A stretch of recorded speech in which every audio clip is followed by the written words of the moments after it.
आज सकाळी सकाळी कपाट आवरायला काढलं, म्हटलं चला आता नवरात्रीत घालून धुवून ठेवलेले घागरे तसेच पडलेले ते सुद्धा वेगळे करून ठेवावे आणि दिवाळी येत आहे तर नवीन कपड्यांची गरजही होती.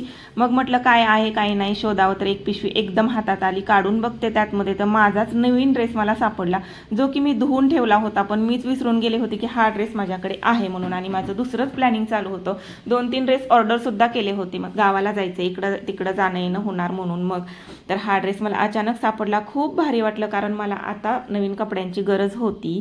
तर हा जयपुरी कॉटन आहे, सुंदर अशी प्लाझो आहे आणि एकदम सिंपल सोबर प्रवासात घालायला एकदम कम्फर्टेबल असा ड्रेस आहे. तर माझं जाताना आणि येताना घालायचं टेन्शन तर वाचलं बाबा.